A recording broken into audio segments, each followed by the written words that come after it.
नमस्कार दोस्तों, जय हिंद क्लासेज के YouTube परिवार में आपका फिर से स्वागत है। दोस्तों अपन ने जो पढ़ रहे हैं मेवाड़ का इतिहास दोस्तों, और अपन ने जो अंतिम क्लास हुई थी अपनी मेवाड़ के इतिहास की, उस मेवाड़ के इतिहास में अपन ने राणा सांगा तक का जो इतिहास है, उस राणा सांगा तक के इतिहास को अपन ने भली भांति पढ़ लिया था दोस्तों। इसके बाद का जो इतिहास है उसकी अपन आज चर्चा करते हैं दोस्तों। देखिएगा, जब राणा सांगा की मांडलगढ़ में जो मृत्यु होती है, उस समय जो सरदार थे उनके साथ में, उन्हीं के द्वारा उनको क्या दिया गया जाता है, जहर दे दिया जाता है। और राणा सांगा की बीच रास्ते में क्या हो जाती है, मृत्यु हो जाती है दोस्तों। और मृत्यु होने के बाद में राणा सांगा को असमंजस में पड़ते हैं ले जाने के लिए। कुछ सरदार कहते हैं कि इनको रणथंभौर ले जाया जाए, क्योंकि रणथंभौर में इनकी एक रानी थी जिसका नाम था हाड़ी रानी कर्मावती, और दूसरी रानी थी वो बेटी थी चित्तौड़गढ़ दुर्ग में। तो राणा सांगा को कुछ सरदारों ने कहा था कि चित्तौड़गढ़ दुर्ग ले जाया जाए। और ये दोनों जगह पर ले जाने की जो बातें चल रही थी, वो बातें इसलिए चल रही थी कि दोनों जो रानियां थी, उन रानियों के क्या थे, दो दो पुत्र थे दोस्तों। लेकिन एक पुत्र की तो मृत्यु हो चुकी थी, भोजराज की, और भोजराज का विवाह हुआ था दोस्तों रतन सिंह जी की पुत्री मीराबाई के साथ में विवाह हुआ था, जो खातौली के युद्ध में घायल होते हैं। और 1523 में उनकी क्या हो जाती है, मृत्यु हो जाती है उस युद्ध के कारण से। और देखिएगा आगे कि राणा सांगा है, कौन है राणा सांगा। राणा सांगा का कार्यकाल था 1509 से 1528 तक। कब तक का था, 1509 से 1528 तक का। देखिएगा दोस्तों, इनकी दो रानियां थी, एक रानी से दो पुत्र हुए थे। एक पुत्र का नाम था रतन सिंह और दूसरे पुत्र का नाम था भोजराज। भोजराज और एक रानी से जो पुत्र हुए थे, उन पुत्रों में से एक पुत्र का नाम था विक्रमादित्य। विक्रमादित्य और दूसरा पुत्र जो है, दूसरे पुत्र का नाम है उदय सिंह।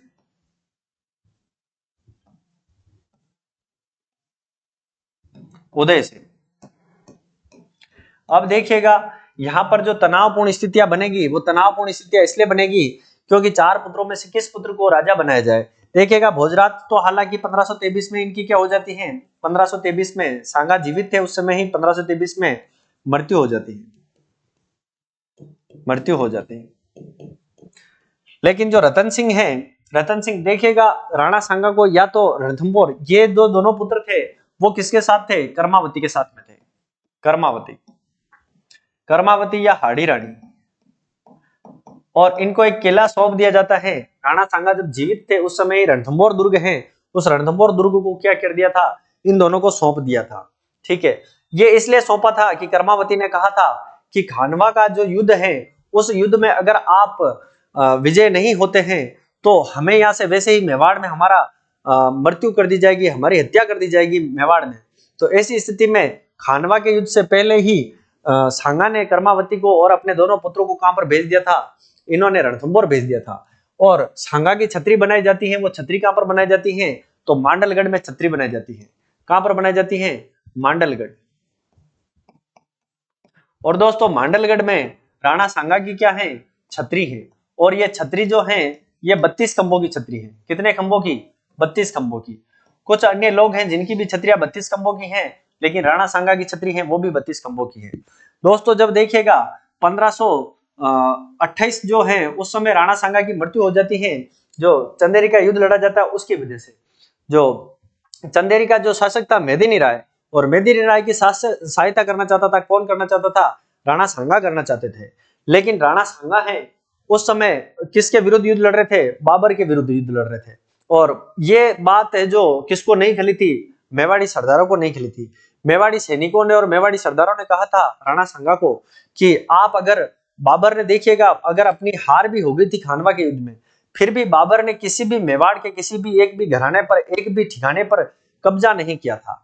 और ऐसी स्थिति में अगर अपन आज जाकर मेदिनी राय का अगर साथ देंगे, तो मेदिनी राय का साथ देंगे तो बाबर अपने खिलाफ हो जाएगा, और जब मेवाड़ के ऊपर फिर से आक्रमण करेगा तो अपन ऐसे ही उड़ता हुआ तीर ले रहे हैं। ऐसा कहा था किसने, मेवाड़ी सरदारों ने कहा था। लेकिन सांगा है, सांगा ने कहा था कि सांगा हार के कारण सांगा के मन में खुन्नस थी, और सांगा चाहता था कि मैं बाबर को फिर से इस चंदेरी के युद्ध में हराऊं, और मैं साथ किसका दूं, मेदिनी राय का साथ दूं। लेकिन मेवाड़ी सरदारों ने इनको बीच रास्ते में कहां पर जेड़ दे दिया जाता है, आपके मांडलगढ़ में ही जेड़ दे दिया जाता है। और यहीं पर इनकी अंतिम संस्कार करके इनकी क्या कर दी जाती है, एक छतरी बनाई जाती है, 32 खंभों की छतरी। दोस्तों आगे की बात देखते हैं कि अब 1528 से 1531 तक का जो शासक बनता है, 1528 से 31 तक का शासन करता है, वो शासन कौन करता है, ये रतन सिंह करते हैं। लेकिन फिर बाद में कर्मावती का जो पियर है वो है बूंदी, और बूंदी इन विक्रमादित्य और उदय सिंह के जो ननियाल के जो एक मामा जी थे, मामा जी का नाम है सुरजन सिंह हाड़ा, सुरजन सिंह हाड़ा, सुरजन सिंह हाड़ा। और सुरजन सिंह हाड़ा संरक्षक बनकर आते हैं इनके साथ में। क्या बन के आते हैं, संरक्षक। और संरक्षक का पूरा धर्म निभा दिया था। क्यों, क्योंकि सुरजन सिंह हाड़ा ने कुछ इन 3 वर्षों के कार्यकाल में, इन 3 वर्षों के कार्यकाल में कर्मावती और विक्रमादित्य और उदय सिंह की जो रक्षा की थी, साथ साथ ये भी योजना बना ली थी कि विक्रमादित्य को आगे का शासक अपने को नियुक्त करना है तो फिर रास्ते से किसको हटाना पड़ेगा, रतन सिंह को हटाना पड़ेगा। और जब ये जंगलों में शिकार करने के लिए जाते हैं तो सुरजन सिंह हाड़ा रतन सिंह के साथ में जाते हैं, और सुरजन सिंह के द्वारा रतन सिंह की ऐसा कहा जाता है कि रतन सिंह की क्या कर दी गई थी, हत्या कर दी गई थी। और फिर बाद में जो शासक बनते हैं वो शासक कौन बनते हैं, मेवाड़ के अगला शासक बनते हैं विक्रमादित्य बनते हैं। ठीक है दोस्तों, तो आगे की जो कहानी है उसको देखते हैं कि अपना जो मेवाड़ का जो अगला शासक बनते हैं वो शासक कौन बनते हैं, विक्रमादित्य बनते हैं। विक्रमादित्य, विक्रमादित्य का जो शासनकाल है दोस्तों, वो विक्रमादित्य का शासनकाल 1531 से 1536 तक का रहता है। कब तक का रहता है, 1531 से 1536 तक का रहता है। देखिएगा दोस्तों, इनका जो संरक्षक है या संरक्षिका या संरक्षक भी कह सकते हैं, संरक्षक बन के आए थे सुरजन हाड़ा, सुरजन हाड़ा। और इनकी संरक्षिका बनी थी, वो कौन बनी थी, कर्मावती, छोटी आयु के थे कर्मावती। देखिएगा इसके बाद में 1533 में बहादुर शाह, गुजरात का एक शासक है बहादुर शाह, और बहादुर शाह का आक्रमण होता है कहां पर, मेवाड़ के ऊपर आक्रमण होता है। और मेवाड़ के ऊपर जब आक्रमण होता है बहादुर शाह का, तो बहादुर शाह किले के चारों ओर घेरा बनाकर बैठता है, और घेरा बना के बैठता है तो कर्मावती ने इनको समझा बुझा के, और रणथंभौर का दुर्ग इनके अंडर में था, तो रणथंभौर का दुर्ग बहादुर शाह को देकर 1533 में इनको वापस भेज दिया था। ठीक है दोस्तों, आगे की बात करते हैं कि 1533 में बहादुर शाह का आक्रमण, बहादुर शाह का आक्रमण,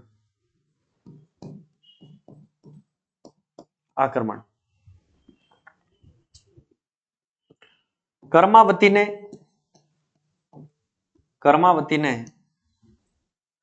रणथंभौर दुर्ग देकर, रणथंभौर दुर्ग देकर वापस भेज दिया,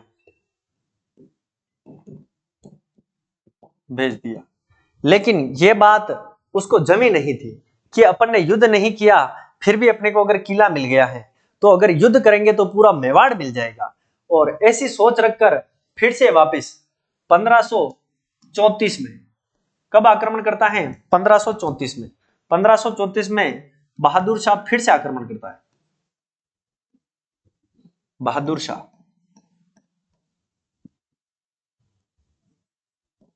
शाह का आक्रमण होता है।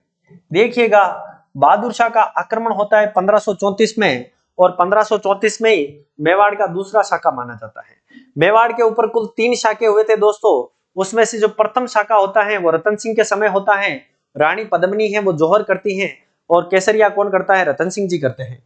और आगे जब दूसरा शाखा होता है, बहादुर शाह का आक्रमण होता है, तो केसरिया करेंगे ठाकुर बाग सिंह करेंगे, और यहाँ पर जो जौहर करेंगी वो जौहर करेगी रानी कर्मावती या हाड़ी रानी करती है।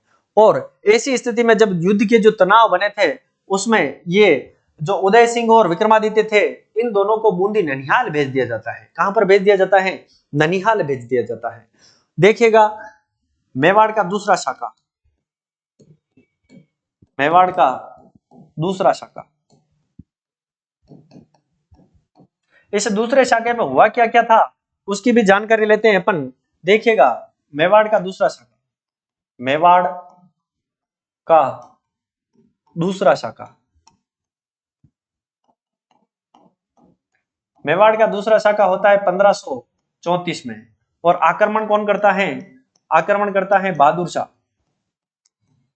बहादुर शाह, बहादुर शाह, बहादुर शाह आक्रमण करता है। ये शासक कहां का था? तो गुजरात का शासक है। ये कहां का शासक थे? गुजरात के शासक थे। देखिएगा इस आक्रमण के समय विक्रमादित्य और उदय सिंह, विक्रमादित्य व उदय सिंह को ननिहाल भेज दिया जाता है। कहां पर भेज दिया जाता है? ननिहाल, ननिहाल। और इनका ननिहाल कहां पर था? बूंदी। तो बूंदी भेज दिया जाता है, इनको बूंदी भेजा जाता है, भेजा जाता है क्योंकि इनकी आयु क्या थी? छोटी थी। भेजा जाता है, इनकी आयु छोटी थी, युद्ध लड़ने के काबिल नहीं थे, क्योंकि छोटे बच्चे क्या युद्ध लड़ेंगे। तो ऐसी स्थिति में इनको सुरजनहाड़ा है वो कहां लेकर चले जाते हैं? फिर से वापस बूंदी लेकर चले जाते हैं। और इस युद्ध में जो केसरिया कौन करता है और जौहर कौन करता है? केसरिया, देखिएगा केसरिया करते हैं ठाकुर बाग सिंह करते हैं, ठाकुर बाग सिंह, ठाकुर बाग सिंह हैं वो कहां के थे? देवलिया, देवलिया के ठाकुर थे। देवलिया कहां पर पड़ता है? प्रतापगढ़ में, प्रतापगढ़ के शासक थे ये। और जौहर कौन करता है? तो जौहर करती है रानी कर्मावती, जौहर रानी कर्मावती, कर्मावती करती हैं। और देखिएगा इस युद्ध में इस जो दूसरा शाखा हुआ था उसमें हुमायूं को राखी भेजी थी कर्मावती द्वारा, कर्मावती द्वारा हुमायूं को राखी भेजी थी, हुमायूं को राखी भेजी थी, भेजी थी। देखिएगा ये युद्ध हो जाता है और मेवाड़ का दूसरा शाखा संपन्न हो जाता है। लेकिन बहादुर शाह यहाँ पर किसी भी प्रकार का कोई कत्लेआम का आदेश जारी नहीं करवाता है। मेवाड़ के ऊपर जो दो अन्य और शाखे हुए हैं उन दोनों अन्य शाखों में अकबर और खिलजी ने दोनों ने क्या करवाए थे? कत्लेआम का आदेश दिया था और आम जनता को भी क्या किया था? मरवा दिया था ये। लेकिन बहादुर शाह ने ऐसा कोई घिनौना काम नहीं किया था और मेवाड़ के ऊपर अधिकार भी ज्यादा नहीं थोपा था। फिर से वापिस विक्रमादित्य आते हैं चित्तौड़ में। लेकिन उससे पहले देखिएगा एक षड्यंत्र रचा जा चुका था और बनवीर है वो किले की देखरेख करने लग जाते हैं। बनवीर कौन है? बनवीर एक दासी पुत्र है दोस्तों, और बनवीर अनोरस के पुत्र थे। और ये अनोरस जो दासी हैं वो किसकी थी? पृथ्वीराज सिसोदिया की दासी थी। और पृथ्वीराज सिसोदिया राणा सांगा के ऊपर थोड़े से क्या थे? मन में थोड़े से मतभेद थे। ऐसी स्थिति में इस दासी ने फायदा उठाया था और पृथ्वीराज सिसोदिया की दासी थी अनोरस, और उसने देखा था कि राणा सांगा के बाद में जो शासक बनेगा वो शासक मेरा पुत्र बनेगा, और उसका नाम था बनवीर था। देखिएगा पृथ्वीराज की दासी थी पृथ्वीराज सिसोदिया, पृथ्वीराज सिसोदिया, सिसोदिया की दासी थी और दासी का क्या नाम था? अनोरस, अनोरस। अनोरस का पुत्र है, पुत्र का क्या नाम है? बनवीर। और ये बनवीर क्या करना चाहता है? मेवाड़ का शासक बनना चाहता है। लेकिन इसकी दाल यहां पर गलती नहीं है, ठीक है। फिर आगे की बात करते हैं कि बनवीर के द्वारा, बनवीर ने षड्यंत्र रचकर जब उदय सिंह और विक्रमादित्य दोनों सो रहे होते हैं तो ऐसी स्थिति में उनके ऊपर हमला कर देता है। कौन? बनवीर कर देता है। और बनवीर ने विक्रमादित्य की हत्या कर दी जाती है बनवीर के द्वारा। और उस समय उदय सिंह की भी हत्या करने ही वाला था, लेकिन बीच रास्ते में कौन आ जाती है? मां पन्ना धाय आ जाती है, ठीक है। और मां पन्ना धाय ने अपने पुत्र चंदन को रख दिया था, कहां पर? उदय सिंह की जगह पर रख दिया था। और उदय सिंह की जगह चंदन को रख दिया था। और उदय सिंह को कहां भेज दिया जाता है? उदय सिंह को कुंभलगढ़ भेज दिया जाता है। कुंभलगढ़ का जो किलेदार था आशा देवपुरा, आशा देवपुरा के साथ में कुंभलगढ़ भेज दिया जाता है और उदय सिंह का वहां पर ले जाकर क्या कर दिया जाता है? 1536 में राज्याभिषेक कर दिया जाता है और मेवाड़ का शासक घोषित कर दिया जाता है। ऐसी ऐसी घटना होती है। देखिएगा बीच में कि चंदन की किस प्रकार से हत्या होती है। तो बनवीर द्वारा, बनवीर द्वारा, बनवीर द्वारा विक्रमादित्य की हत्या, विक्रमादित्य की हत्या कर दी जाती, हत्या कर दी। और पन्नाधाय ने उदय सिंह की जगह,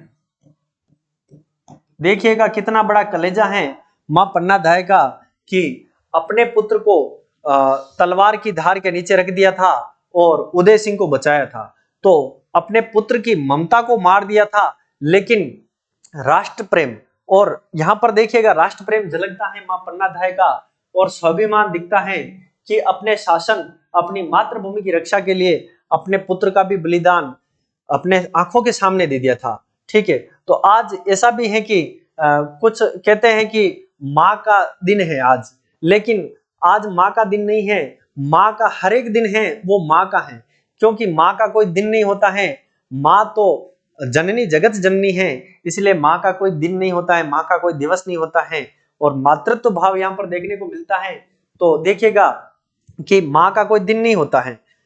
ऐसा कहा जाता है कि आज माँ का दिन है, लेकिन माँ का कोई दिन नहीं होता है, हर दिन ही माँ से शुरू होता है। ऐसा कोई सूरज नहीं निकलता है जो बिना माँ के निकले, और माँ माँ होती है, माँ से बड़ा कोई होता ही नहीं है दोस्तों।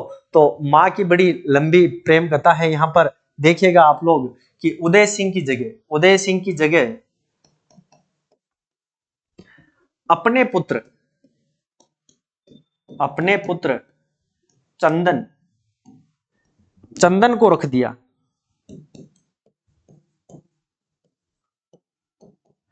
और उदय सिंह को कहां भेजा था? उदय सिंह को कुंभलगढ़ के किलेदार, कुंभलगढ़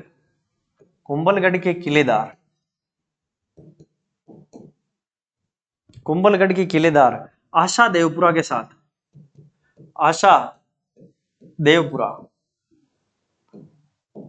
साथ कुंभलगढ़ भेज दिया। कुंभलगढ़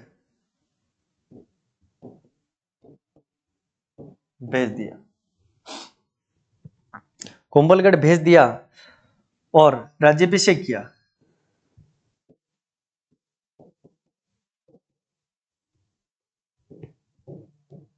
यहां पर कुंभलगढ़ में उदय सिंह का क्या होता है? राज्याभिषेक होता है। देखिएगा उदय सिंह जी का राज्याभिषेक 2 बार होता है, एक बार कुंभलगढ़ में होता है, दूसरी बार चित्तौड़गढ़ दुर्ग में होता है। जब चित्तौड़गढ़ दुर्ग के ऊपर फिर से वापस मेवाड़ी सरदारों के द्वारा और उदय सिंह के द्वारा आक्रमण किया जाता है, और दासी पुत्र जो बनवीर है उस बनवीर को मार दिया जाता है, और मार कर यहाँ पर क्या किया जाता है? वापिस उदय सिंह जी का क्या किया जाता है? राज्याभिषेक किया जाता है। तो इस प्रकार से फिर से राजा बनते हैं, कौन बनते हैं? उदय सिंह बनते हैं। और उदय सिंह राजा बनते हैं 1536 से, और 1536 से 1572 तक का जो शासन काल रहता है वो किसका रहता है? उदय सिंह का रहता है। और उदय सिंह जी हैं, उनके वापिस फिर से पुत्र होते हैं, महाराणा प्रताप होते हैं। और महाराणा प्रताप है, महाराणा की एक उपाधि है प्रताप के ऊपर, मूल नाम है उनका क्या था? प्रताप था, लेकिन इनको महाराणा की उपाधि दी गई थी। तो महाराणा प्रताप है, फिर से वापस आगे शासक बनेंगे। उससे पहले महाराणा प्रताप के पिता हैं उदय सिंह जी। उदय सिंह जी के इतिहास के बारे में थोड़ी सी जानकारी देखते हैं अपन, कि आगे का जो मेवाड़ का शासक बनेगा, मेवाड़ का शासक कौन बनता है? उदय सिंह बनते हैं। कौन बनते हैं? उदय सिंह। और उदय सिंह का कार्यकाल रहता है 1536 से 1572 तक का कार्यकाल रहता है। देखिएगा इनकी जो धाय माँ है, धाय माँ है, क्योंकि रानी कर्मावती ने तो क्या किया था? जौहर कर लिया था। उसके बाद में इनका लालन पालन और देख रेख भी किसके द्वारा की गई थी? पन्ना धाय के द्वारा की गई थी। तो इनकी धाय माँ कौन है? पन्ना धाय। पन्ना धाय का भी इतिहास में सुनहरे पन्नों में लिखा हुआ है अपना बलिदान। तो देखिएगा पन्ना धाय गुर्जर समाज की एक महिला थी, जिसने मतलब मेवाड़ की रक्षा की थी। मेवाड़ के स्वाभिमान और मेवाड़ के शासक को बचाने के लिए अपने पुत्र की आहुति दे दी थी दोस्तों। तो देखते हैं, फिर से वापस आक्रमण करते हैं। पहला राज्याभिषेक होता है इनका, पहला राज्याभिषेक। पहला राज्याभिषेक होता है वो कुंभलगढ़ में होता है, यहां पर होता है कुंभलगढ़ में। और दूसरा राज्याभिषेक होता है, दूसरा राज्याभिषेक कहां पर होता है? बनवीर को मारकर, बनवीर को मारकर चित्तौड़गढ़ में होता है, चित्तौड़गढ़ में। देखिएगा जब बनवीर को मार देते हैं तो उदय सिंह और क्या क्या काम करवाते हैं? तो उदय सिंह के द्वारा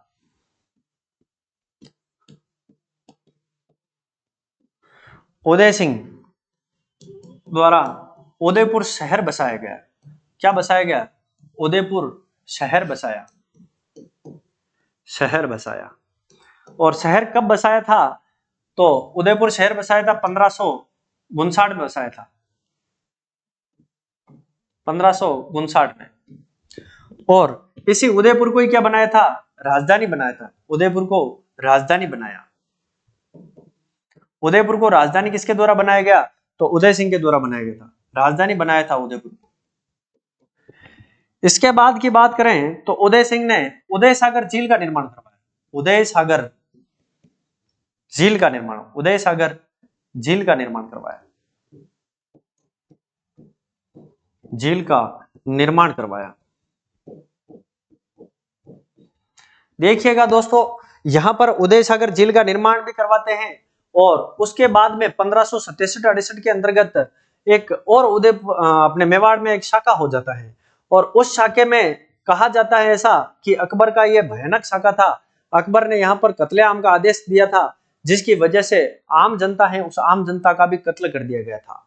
तो ऐसी स्थिति में आगे की बात करते हैं कि जो उदय सिंह है, उदय सिंह के साथ में क्या क्या होता है। और मेवाड़ का जो द्वितीय शाखा है, द्वितीय शाखा जो बहादुर शाह जफर के समय हो गया था, और तृतीय शाखा जो होगा वो किसके साथ में होगा? उदय सिंह और अकबर के बीच में होगा।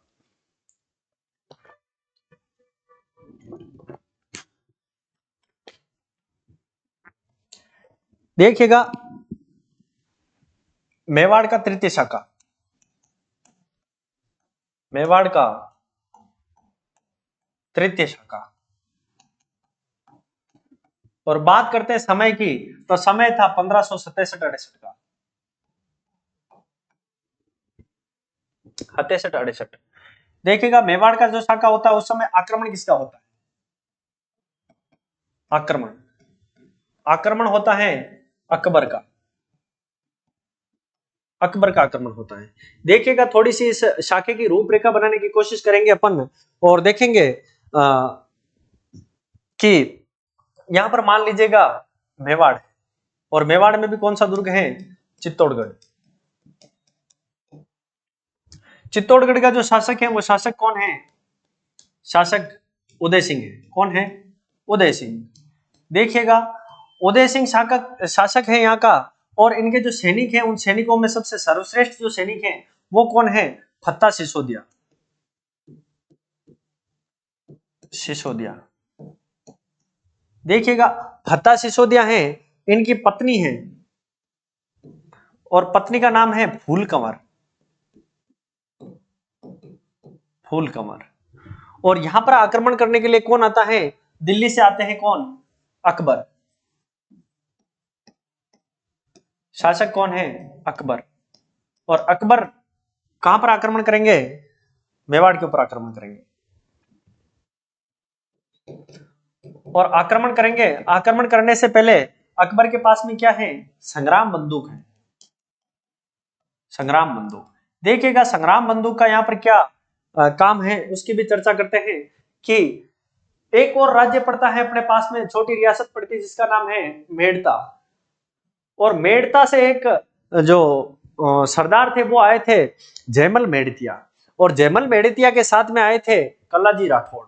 क्योंकि यहाँ पर अकबर ने प्रताड़ित किया था, मेड़ता के ऊपर आक्रमण किया था और इनको प्रताड़ित किया था। तो ये किसकी शरण में आगे थे? मेवाड़ की शरण में उदय सिंह जी के पास में आ चुके थे। और कल्लाजी राठौड़ और जयमल मेड़तिया हैं, ये दोनों चाचा भतीजा थे। जयमल मेड़तिया हैं वो इनके चाचा थे, और भतीजे कौन थे? कल्लाजी राठौड़ थे।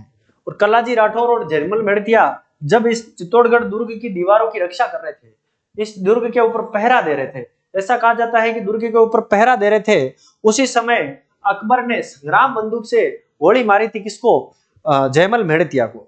और जयमल मेड़तिया है, उसकी टांग के ऊपर गोली लग जाती है। जयमल मेड़तिया, जयमल मेड़तिया। अब जयमल मेड़तिया हैं, उनके पैर में गोली लगी, पैर में गोली लगी, और पैर में गोली लगने से अब वो चल नहीं पा रहे थे, और ऐसी स्थिति में चल नहीं पा रहे थे और अब युद्ध लड़ना है, तो कलाजी राठौड़ ने अपने चाचा को क्या किया था? अपने कंधों पर बिठा लिया था, और अपने कंधों पर बिठाकर क्या किया था? दोनों हाथों में 2 तलवारें दे दी थी, और दोनों हाथों में 2 तलवारें दे दी और कहा था कि अब युद्ध लड़ते हैं।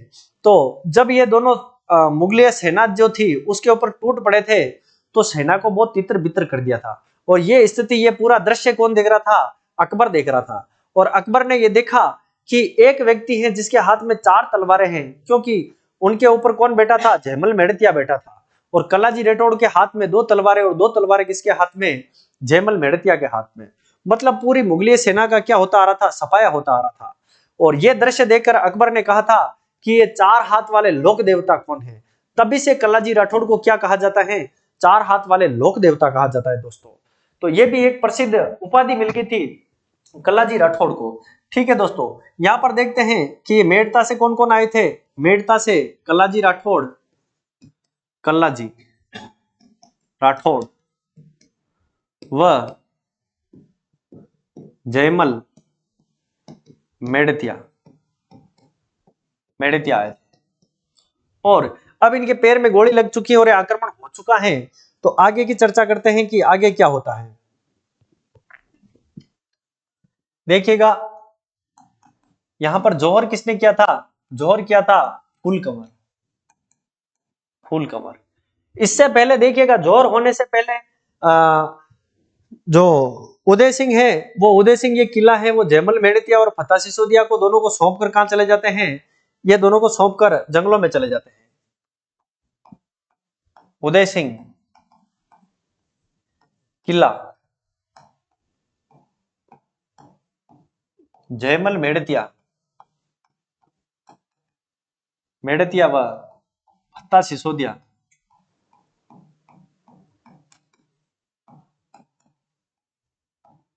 सिसोदिया को सौंप कर जंगलों में चले जाते हैं।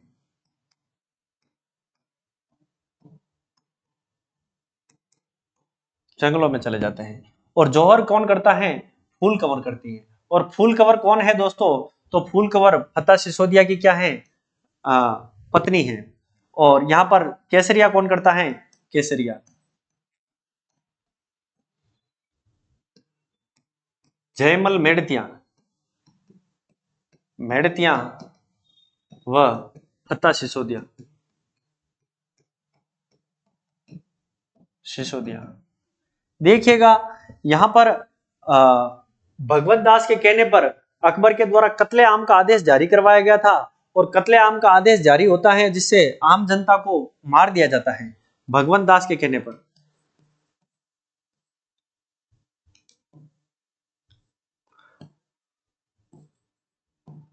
भगवंत भगवंत दास के कहने से अकबर ने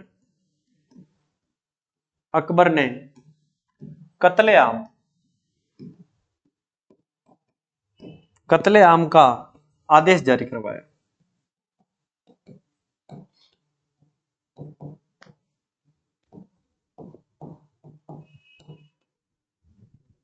करवाया, देखिएगा, यहां पर कत्लेआम का आदेश जारी हो जाता है। उदय सिंह जी यहां से जंगलों में चले जाते हैं। और उसके बाद में जब अकबर यहां से चला जाता है, कहां पर? अकबर जाता है आगरा, और यहाँ का किला सौंप कर चला जाता है, किलेदार बना देता है दूसरों को। और यहां से वापिस कहां चला जाता है? अकबर आगरा जाता है। अकबर आगरा जाता है। आगरा जाकर लाल किले के बाहर, लाल किले के बाहर जयमल मेड़तिया, देखिएगा बहुत वीर पुरुष थे दोनों। तो इन दोनों को लड़ते हुए देखा था अकबर ने, और अकबर इन दोनों की लड़ाई से क्या हुआ था, मोहित हुआ था और प्रसन्न हुआ था, और कहा था कि ऐसे वीर योद्धा कहीं देखने को नहीं मिलते हैं। और खुश होकर अकबर ने लाल किले के बाहर गजारूढ़ मूर्तियां, हाथी पर दोनों की मूर्तियां बनाई थी, और हाथी भी बनवाए थे साथ में। तो हाथी पर बैठे हुए की मूर्तियां बनवाई थी और लाल किले के दोनों बार बाहर लगवाई थी, जयमल मेड़तिया और फतेह सिसोदिया की। लेकिन कालांतर में जब औरंगजेब आता है तो औरंगजेब ने उन मूर्तियों को तोड़ देता है। तो ये खबर पड़ती है कि इसको राजस्थान में पता चलता है कि जयमल मेड़तिया और फतेह सिसोदिया की मूर्तियों को भी खंडित कर दिया गया है। तो ऐसी स्थिति में जब बीकानेर के जो शासक होते हैं, बीकानेर के शासक के द्वारा फिर वापिस लालगढ़ पैलेस बीकानेर जो है, उस बीकानेर के बाहर गजारूढ़ मूर्तियां फिर से बनाई जाती हैं, जो आज भी देखने को मिलती हैं दोस्तों अपने को। ठीक है, तो जयमल मेड़तिया मेड़तिया व फतेह सिसोदिया सिसोदिया सिसोदिया की गजारूढ़ मूर्तियां बनवाता है, मूर्तियां बनवाता है। लेकिन औरंगजेब तोड़ देता है,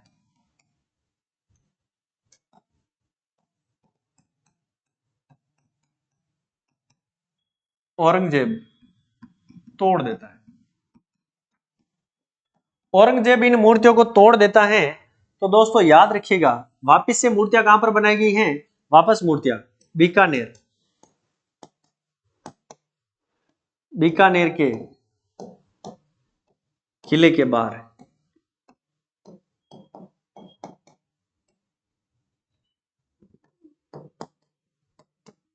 दोनों की मूर्तियां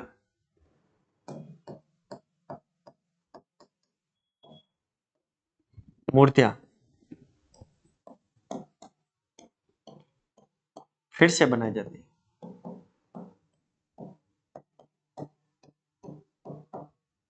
बनाई जाती है। दोस्तों यह कहानी थी अपनी उदय सिंह जी तक की।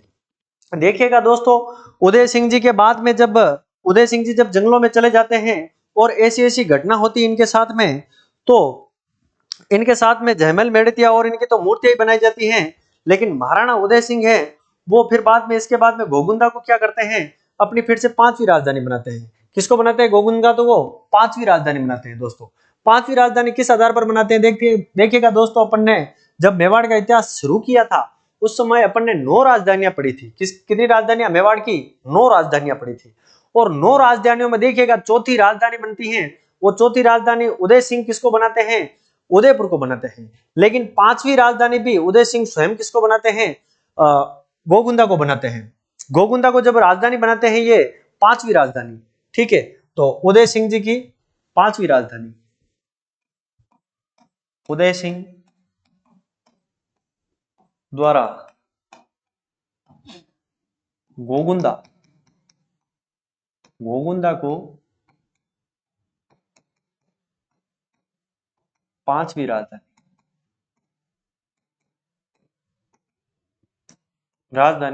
बनाया गया। किसकी राजधानी बनाया गया, मेवाड़ की राजधानी। मेवाड़ की पांचवी राजधानी किसके द्वारा बनाया गया था, गोगुंदा को बनाया गया था। और किसके द्वारा, तो उदय सिंह के द्वारा बनाया गया था। वेरी इंपॉर्टेंट क्वेश्चन है दोस्तों, राजधानियों में से हमेशा अगर मेवाड़ का अगर कोई क्वेश्चन आता है तो या तो राजधानियों से रिलेटेड आता है या फिर बाद में किसी शासक से रिलेटेड आता है। तो आप लोग, अपन सभी लोग संपूर्ण अध्ययन कर रहे हैं इसका, तो आप बड़ा ध्यान से देखिएगा और इन प्रश्नों को साथ के साथ नोट करते जाइएगा। और साथ के साथ यह भी देखिएगा कि अगर आप लोगों को क्लास पसंद आ रही है तो अपने सभी दोस्तों के साथ में भी इसको शेयर कीजिएगा अधिक से अधिक, और लाइक करिएगा और कमेंट भी करके बताइएगा कि कैसी लगी है क्लास आप लोगों को। देखिएगा उदय सिंह जी की 27 फरवरी 1572 को मृत्यु हो जाती है, मृत्यु हो जाती है। और उदय सिंह के पुत्र कौन है, उदय सिंह के पुत्र प्रताप है। देखिएगा दोस्तों, अगले जो शासक आएंगे अपने, वो शासक कौन होंगे, महाराणा प्रताप होंगे, क्योंकि महाराणा प्रताप हैं वो शासक बनते हैं 1572 से। फिर बाद में आगे का जो शासक की बागडोर है वो फिर बाद में आगे की प्रताप के ऊपर ही रहती है। देखिएगा महाराणा प्रताप हैं, उनका जन्म परिचय से लेकर उनके संपूर्ण हल्दीघाटी के युद्ध तक का जो विवरण है वो अपन अगली क्लास में पढ़ने वाले हैं दोस्तों। और इस क्लास में अपन उदय सिंह जी के तक का ही जो इतिहास है उसका ही अध्ययन कर पाए हैं।